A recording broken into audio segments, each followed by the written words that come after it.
South ఇండియాలోని అతి తక్కువ ధరలకి రత్నాలనందించే ఏకైక సంస్థ 6JVR.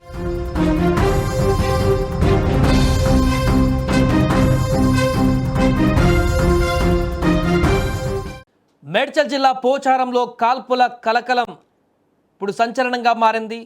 యమ్నాంపేట కిట్ ఇండస్ట్రీ వెనకాల ఉన్నటువంటి వెంచర్లో ప్రశాంత్ సోను సింగ్ అనే వ్యక్తి పైన కాల్పులు జరిపి పరారయ్యాడు ఇబ్రహీం అనేటువంటి వ్యక్తి. ఇక గాయాలైనటువంటి సోను సింగ్ గాయాలతో వెంచర్ నుంచి బయటకు వచ్చి కింద పడిపోవడంతో హోటల్ దగ్గర ఉన్న స్థానికులు పోలీసులకు సమాచారం ఇచ్చారు. సంఘటనా స్థలానికి చేరుకున్నటువంటి పోలీసులు గాయాల పాలైనటువంటి సోను సింగ్ను ముందస్తుగా ఉప్పల్ శ్రీకర హాస్పిటల్కు తరలించారు.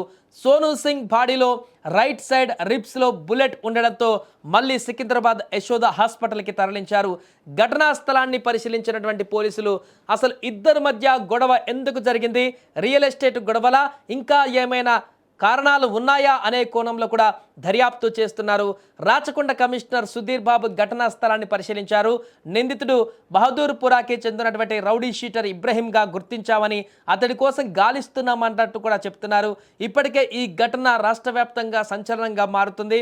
ఒకవైపు ఇది గోరక్షకుడిగా ఉన్నటువంటి వ్యక్తి పైన జరిగినటువంటి హత్యగా ఇటు ప్రచారం జరుగుతున్న సందర్భం మరొకటి కనిపిస్తుంది. అయితే ఇప్పుడు ఇబ్రహీం అదేవిధంగా ఇతనికి ఎవరైతే ఇప్పుడు దాడిలో హాస్పిటల్ పాలయ్యాడో ఆ వ్యక్తికి మధ్య ఇంకా వేరే ఏమైనా కారణాలు ఉన్నాయా, లేకుంటే గోరక్షకుడిగా ఉన్నటువంటి కారణంగానే ఇతనిపై ఈ రకంగా దాడి జరిగిందా, దీనికి సంబంధించినటువంటి క్లారిటీ అయితే రావాల్సి ఉంది. దీనికి సంబంధించిన దర్యాప్తు కూడా కొనసాగుతుంది.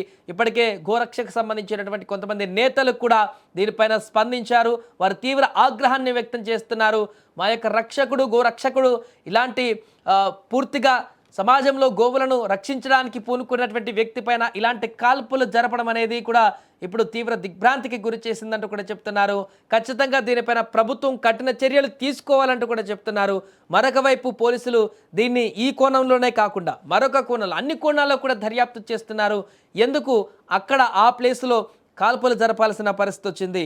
ఇద్దరు మాట్లాడుకోవడానికి అక్కడికి వెళ్ళారా, ఇబ్రహీం రమ్మంటేనే ఇతను వెళ్ళాడా సోను, లేదంటే అతను సోను అక్కడికి వెళ్ళింది చూసి ఇబ్రహీం ఫాలో అయ్యి అతని పైన కాల్పులు జరిపాడు? ఏదేమైనా కూడా అసలు ఇబ్రహీం దగ్గర ఈ యొక్క కాల్పులు చేయడానికి తుపాకీ ఎక్కడి నుంచి వచ్చింది?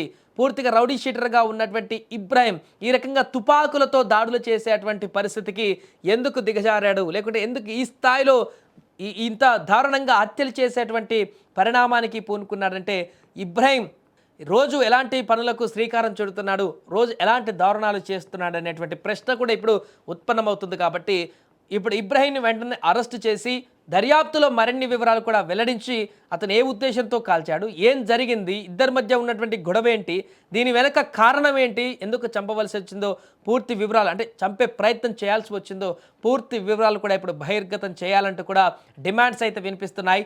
ఏదేమైనా కూడా సోను పైన జరిగినటువంటి ఈ కాల్పుల ఘటన అయితే ఒక్కసారిగా తెలంగాణ రాష్ట్రంలో మరొక కాల్పుల ఘటన అని చెప్పవచ్చు. ఈ యొక్క కాల్పుల ఘటన అనేది సంచలనంగా మారింది.